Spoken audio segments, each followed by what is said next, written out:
Assalamu alaikum, Shaykh. Wa alaikum assalam wa rahmatullah. On Tuesday, when we were doing zikr, I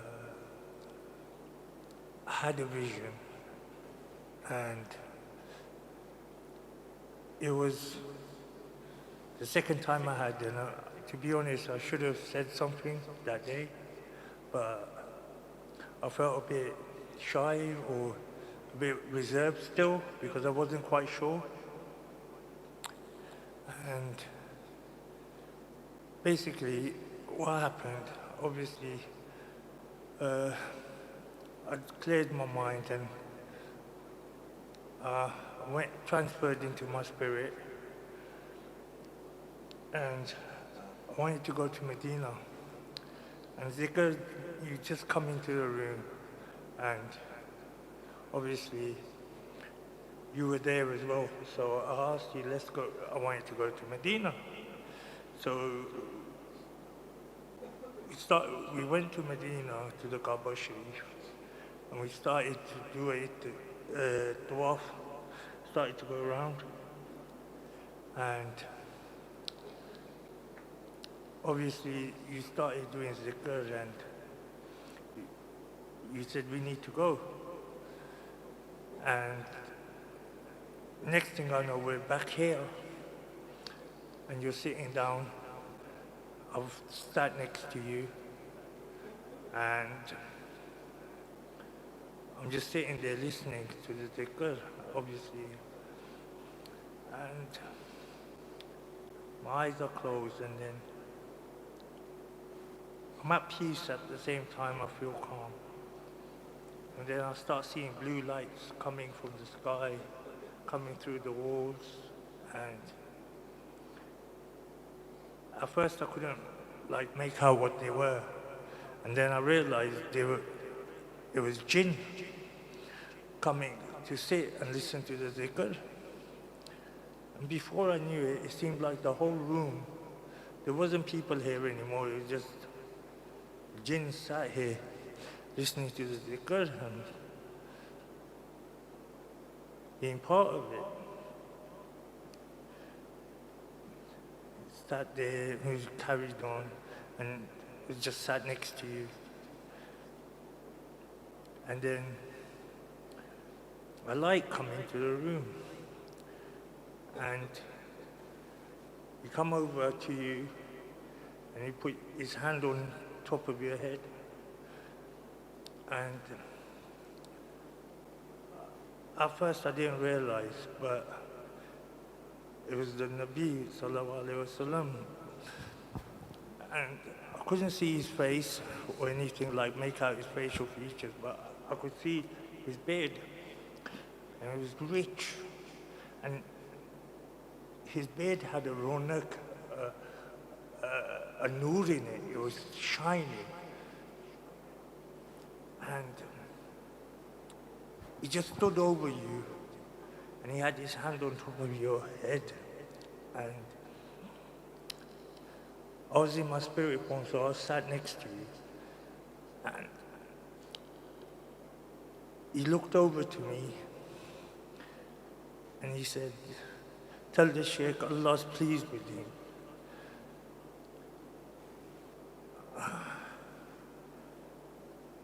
And he just stayed there. He said, "Tell this Shaykh to make a big mosque." And this is before I heard about the Elan, about the mosque and everything. And this was on Tuesday. This happened during Zikr. And I didn't want to say something who am I to say this to the Shaykh? I don't want to, felt a bit embarrassed. Why would the Nabi come to me and ask me to say this to the Shaykh?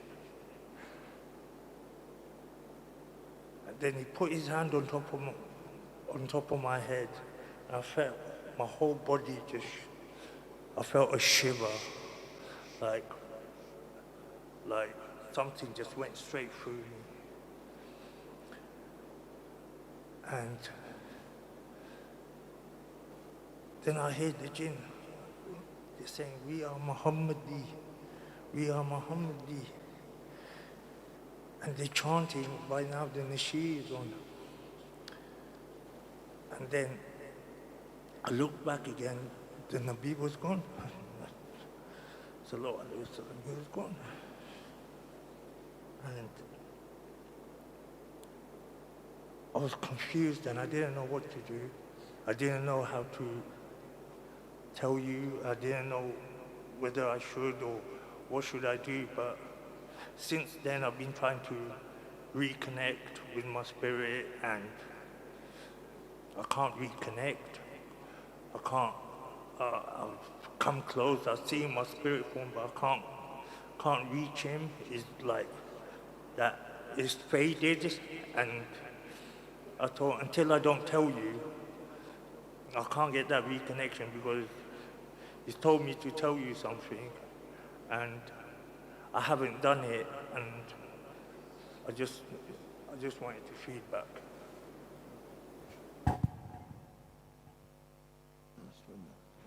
Bismillah ar-Rahman ar-Rahim. Assalamu ala Rasulillah wa ala alihi wa sahbihi ajma'in, amma ba'd. MashaAllah, most of your vision is self-explanatory. It's straightforward. And see, when we say, read the Durood Sharif, Mawla yasalli wa sallim daiman abada ala habibika khairil khalqi kullihimi Muhammadun sayyidul qawnaini wa thaqalain. We say that Sayyidina Muhammad sallallahu alaihi wasallam is the master of both worlds and the both creations, meaning jinn and human being.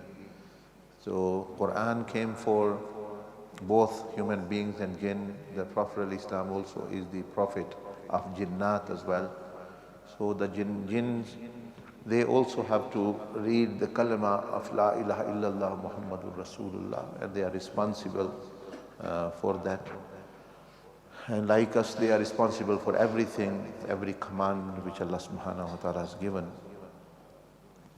So, like we like zikr, we like to be in good company. They also like good company. Wherever there's zikr, wherever they think they are good people, they go and participate. And because they are made of like heat, energy, so mostly, yes, you see them like in a light form, blue light, sometimes little bit dark blue, grayish as well sometimes, and depending upon their state. And the other is a glad tiding for you, really glad tiding from the Allah subhanahu wa ta'ala, from the Prophet ﷺ. Believers, yes, one should not underestimate yourself. You think, yes, who are you? But yes, this is fadl and rahmah of Allah subhanahu wa ta'ala. Because Allah Azza wa Jalla loves us, and Rasulullah sallallahu alaihi wasallam loves us more than our parents and other.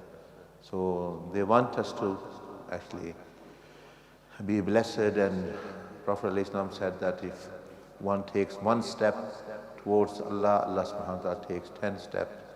So if you take one step towards Rasulullah sallallahu alaihi wasallam, he embraces you more. So maybe you have taken one step, you have done something and taken one step. So Allah Azza wa Jalla has blessed you with glad tiding, and also the bishara of, as you are saying, to build. Yeah, this masjid seems now it's small. There are many people who are being turned away, who want to sit ITIKAF. With many masjid, they're doing elan, who want to sit ITIKAF, please come, there are only 4 people, please come, there are only 2 people. And people are scared to sit, for example, they think, what will they do? Because they have no idea of ITIKAF, so they think they will just sit like, or they will be scared or something. This is also a shaitanic thought that people don't get this. You know, we are going to pubs, clubs, cinemas, we get scared, or in the bazaars, or into the disco, in the masjid, they think they are going to get scared. But your vision of Jannat, I think, how you saw, and you said there were no people, it seems all these people will vanish away if now they know the Jannat come here as well. So you might not see many people. So people are already actually scared. But really, it comes in the books that when Allah Azza wa Jal created human being, and human beings began to spread like Adam alayhi salam and his sons and daughters, the jinnat were living here. They used to become very much scared of human being. If they knew human being is coming, they will run away. So wherever human beings settled, made their houses, they ran away to the jungle and other places and deserts because they were scared. It's a new creation for them and a mighty creation. They also knew one of us was cursed because actually and expelled by Allah because they didn't respect this creation. So they had very much fear of human being. Wherever they will go, they will run away. After 1 century or so, some other foolish people came. They began to say when they were visiting different places in traveling, or we take protection from the jinn of this jungle or jinn of this area, please protect us. So the jinnat says, hey, look what's happening. We are getting scared of them for nothing. They are asking for our protection. So let's scare them. So that was the turning point that human beings starts becoming scared from jinnat. Before that, the jinn were scared and fearful. And now as well, from human beings, the real human beings who are pious, righteous, the jinnat actually get fearful, scared, because they have such lights, noor, and noor is cold. The jinnats are made of heat energy, so they actually get affected by it. Anyway, so this is also encouragement for us that the kind from which shaitan is, jinnat, so they are also eager to learn about Islam and enter the abode of heaven. Why we should not be, because we also are there. And alhamdulillah, these bisharats are not happening every, like you said, you have difficulty after that. These are gifts. Some people get once in a lifetime, some people get more, meaning these are not normal glad tidings actually. So to you, they are saying, the jinnat are teaching you as well that you also become Muhammadi. If they are Muhammadi, meaning actually follower of Rasulullah sallallahu alaihi wasallam, so you make this your lifetime mission that I am for limited time in dunya. I will live this dunya by following someone or on a mission. Now it's my choice. I live as a follower of shaitan and or some people, worldly people, models, or I live as a follower of Rasulullah sallallahu alaihi wasallam and the pious and the righteous. And then this life is going to continue, because dunya, the life continues to akhirah. Its continuation, it doesn't end. So the life continues. So a person will be with those people who, if I am following evil, shaitanic people, I will be gathered with them. If I am following the righteous, I will be gathered with them.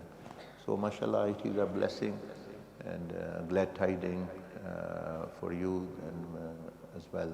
And you have conveyed the message to me, I have heard. So inshallah, we will try our best now to build this bigger place. And obviously, Rasulullah sallallahu alaihi wasallam, he himself, when he made the Masjid al-Nabawi, it was a small size. So in his lifetime, he expanded. So the prophetic way is not to build big buildings initially and then know that who is going to, yes, inhabit. His way is to build how he built, although he could build a very big masjid, but he built a small masjid where 200, 300 people will fit in, and then expanded. Then Sayyidina Abu Bakr Siddiq radiallahu anhu expanded as well, and then Sayyidina Umar and up to now. So inshallah, now if the Prophet of Islam has given permission and indicated, now there will be more barakah and blessing in building such a big place where people can benefit and it will happen now with Eid al-Barakah, and it is a blessing for those people who contribute. They didn't know it has such a blessing this masjid will have, or that they are contributing. So sometime a person just gets a blessing like this. So may Allah subhanahu wa ta'ala bless you and enable us to serve. Maybe we won't even see that masjid as such a big masjid serving people. We might not live to that point, but obviously our brothers, generations, they will benefit, and inshallah on the day of judgment it can be a blessing for us as well. So now you should inshallah be in touch with your mentor to outline a roadmap to Allah subhanahu wa ta'ala closeness, and how to convey this beautiful message as well, and have a balance in life. Yes, fulfill the rights of your parents, spouse, other thing. That is the first thing, and then also doing this as well as a part of your life, and Allah subhanahu wa ta'ala will inshallah open more doors for you, and inshallah you will be able to connect again, inshallah. Just a person have to think and focus, inshallah. Jazakallah khair. Assalamu alaikum. Wa alaikum assalam wa rahmatullah. I have a very brief question. My question is, how do you navigate in life when you're trying to accomplish many different things at the same time, such as excelling in your career, getting in shape, what do you say, perhaps finding a spouse, and also getting a strong connection to Allah subhanahu wa ta'ala? How do you navigate when you want to achieve everything at the same time? Yes, mashallah. You see, this is a matter of setting your priorities right. Because let's say a person is dying from hunger and thirst, so first priority is to save his life, they say. Save his life, getting him to safety. So first priority is your spiritual. We teach the 7 trees concept, or 7 pillars. The spiritual tree is your purpose of life, your relationship with Allah. So that tree is the top priority. Even if you don't get married or career, you're still successful. But there are many people who finish their degrees, or on the day of marriage, death comes to many people.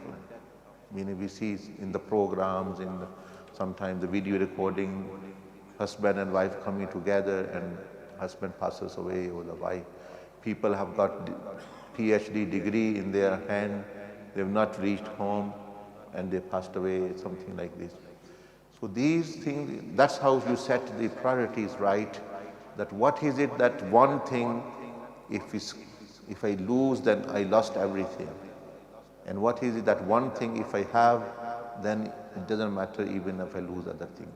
That is your spiritual tree, your relationship with Allah Azza wa Jal, and connection, because this is going to surpass everything. Now, when you have this priority right, then actually there is family tree. Family tree meaning your parents, your siblings, you're giving quality time. Maybe not as much as, for example, you like, but giving some time. For career, people always have an age that when they are 15, 16, 18, 20, they are studying, university, work, that is continuing.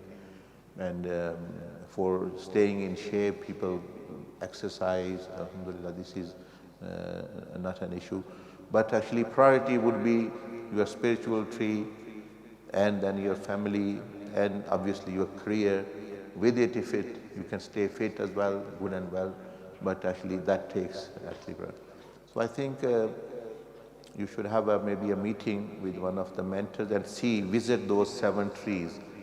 Spiritual tree, family tree, finance tree, health tree, the social relationship tree of self-development, and then finally tree of service, that to give output as well, that one should have as well. So to have balance in life, you should plant these 7 trees. Anyone is missing, then you won't have balance. But yes, priority wise, you should have these things there. the spirituality, which is Allah, His Messenger, Akhirah, then your family, parents, others, your career. Yes, social relationship come after, staying fit, okay, health, actually other things come after, but necessary things a person can do, and then one can excel in whatever time one have, for example, extra. You might have a hobby, you can actually, alhamdulillah, play or actually adopt that hobby if you have. But if it is clashing with your family, clashing with your, let's say, career, clashing with your prayer, then the others will take priority and you do.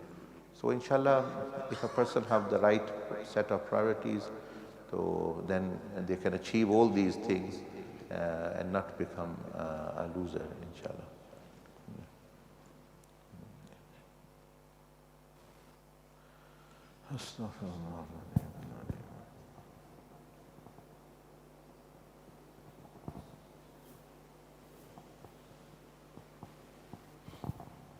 Assalamu alaikum. Wa alaikum salam. Sheikh, I want to give a quick feedback and a question, if I may. Yes, please do, Masnoon. I'm not sure if in this Fajr Salah I saw this a mosque, a huge mosque, where different sheikhs leaded the prayer, but it was mainly Naqshbandi sheikhs, and it was so big, and there were so many people in this mosque. There wasn't even place room enough for the people to pray, and like the people were like outside praying on this mosque, and before my muraqabah ended, I didn't really see them, but I know they were there. I think it was Imam Mahdi, they were at the door at this mosque.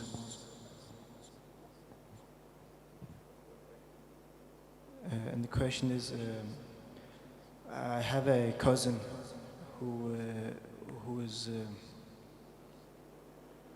learning a little more of Salafi, and I'm scared that he may end up in that road and may never come back. And how do I get him on the right path? Right, you see, first thing I say to people to give dawah, it is not in our hand to make people believe and to make people act upon things. That we don't have power over. We have the power only to convey the message in the best possible way. And if it is a family person, like cousin or relative and friend, the first thing, if you want to give them dawah towards something which you think is good, firstly is you are dealing with that person, beautifying your dealing, your character, your company, as a family member, as a cousin, because let him taste the Islam which you want him to come towards, or the path which you want him to come. So that is first line of that. Once he feels comfortable, that's how people, for example, Shaitan gets people on his side. He doesn't say to people, come, I want to give dawah toward Jahannam, I want to take you to hell, I want to take you to zina, I want to take you to drug. He doesn't say that, although that's what he does. He just be good, say that's fine, friends, and just people feel free with such friends, and slowly they drag in. So that is the technique, method which you should use, because if you don't do that, then you've lost communication, and the person is not, he doesn't like you. If he doesn't like you as a person, why would he like you what you are saying to him? He won't like what you say to him. If you like a person, even sometimes they say wrong thing, people accept.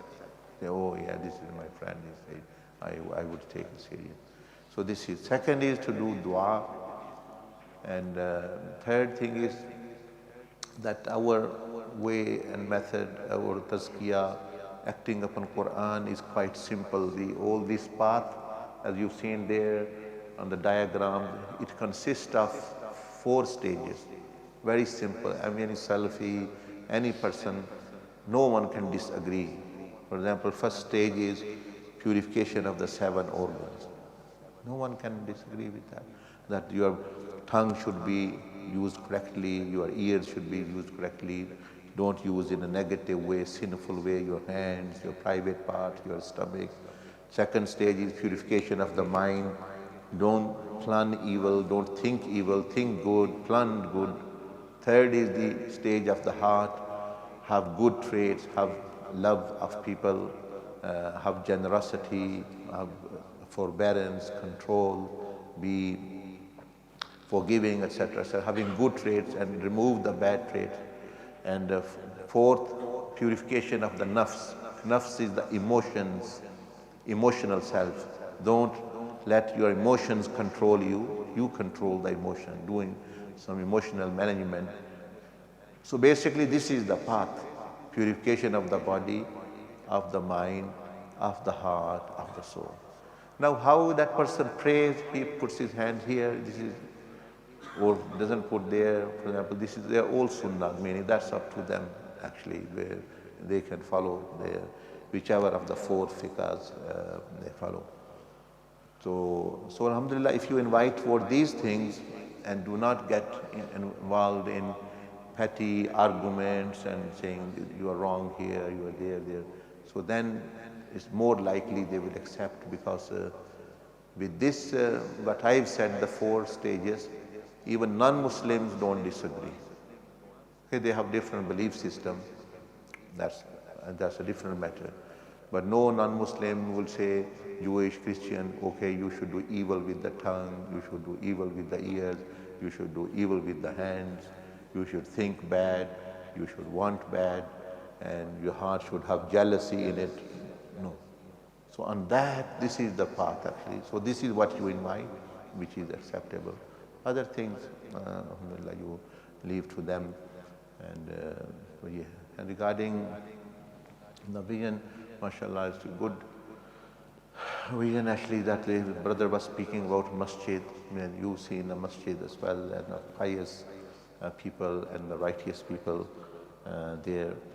And about Imam Mahdi, you see, yes, definitely Imam Mahdi will come, but he will come only for those people who are living in his time, and also very fraction of those people. We say 300, 400 people with him initially. All other billions of Muslims are living, but they say, oh no, we can't go, we can't be with him as such actually. So initially very, very few, because imagine now war-torn country, now imagine where will he come in Middle East, in, for example, Palestine. Hadith mentioned the war between Jewish people, Imam Mahdi, other, the Dajjal thing. Who would like to go to Gaza now? If he announces you here tomorrow, Imam Mahdi announcing come to Gaza. You know. So this is not, it won't be easy. It would be much worse there than at that time. Meaning actually now the situation is not such worse than what he achieved. But he will be the people for a person for yourself. Mahdi can be a different person, meaning one who can teach you goodness, guide you. Mahdi means the guide.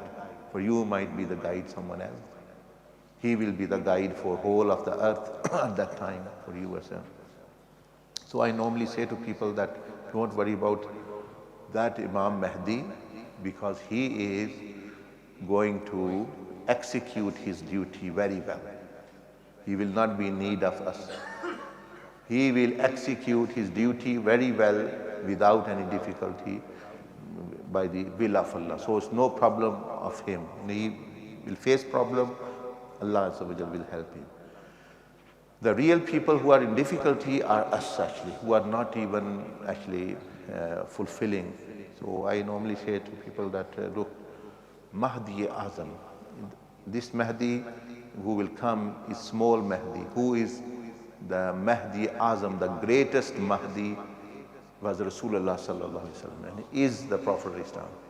So he has already come. We are not waiting for the Prophet of Islam. The greatest ever Mahdi has already come by the name of Prophet Muhammad bin Abdullah sallallahu alaihi wasallam. How much are we benefiting? We know what he said, what he wants us to do, we are not doing.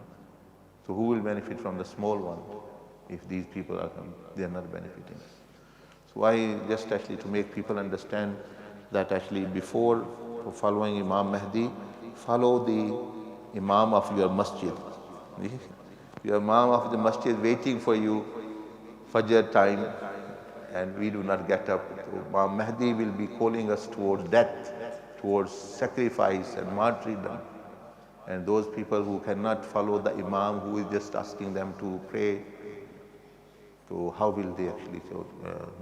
So inshallah, so that is our belief that will happen.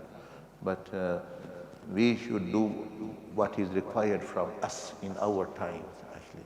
And because about him, we know he will do his job very well. And why will he come? This is another question. Because Allah sent this deen to be dominant, to reach all corners of the world. Shaitanic people, they don't let it. You see, 100,000 prophets, more than that prophets came up to now. Rasulullah sallallahu alaihi wasallam was last of them. There have been hundreds and thousands of Sahaba Ikram, Awliya Allah. Up to now, still there are more non-Muslims than Muslims. There are 6 billion non-Muslim, 2 billion Muslim. So in spite of all that, still 1 out of 4 is only Muslim. 3 out of 4 are non-Muslim. This is only this, and then Islam, where is Islam implemented on the face of the earth? No country can come and give an example, yes, here is what Islam is. There is not even one country fully who can say that this is what Sayyidina Abu Bakr, Umar, Usman, Ali, or the prophetic way, or the Khulafa Rashidin way, Islam. Even one country we can't give example. Be it Arab country, be it non-Arab country, be it Indonesia, be it other countries, Country, Pakistan country, that was acquired for this reason only. There was no other country that existed before. Whenever Malaysia, Indonesia, Arab countries were there. This country was by Allama Muhammad Iqbal and Qaid-e-Azam Muhammad Ali Jinnah, was the very, they said the Hindus were living in India, the English were controlling all, so they said, the Muslims said that we want actually separate homeland where we can implement our Islam. And they said, what is the meaning of Pakistan is La ilaha illallah Muhammadur Rasulullah. That is what we want. So they acquired the piece of land, not for any other reason, because they were giving independence anyway. India got independence as well. So independence is not a matter of, they said, no, we want to live full Islamic life. So Allah Azza wa Jal gave them in Ramadan, it was 27th night when actually this country came on. But after acquiring this country, they did not live to this promise. Up to now, they are not implementing as well. They are doing. Rather, Bangladesh was included in Pakistan, part of Pakistan. So elections happened in 1971. The Eastern Pakistan, Bangladesh person, name was Mujib, he won the election. So the other one said, instead of accepting that he's won and he will be the Prime Minister, he said, no, I don't believe we have we're separated like this. So it's like an election happened here and half country says, for example, the Conservatives and Labour, they won and they say, okay, our majority is here, okay, we have Wales, we are making a different country.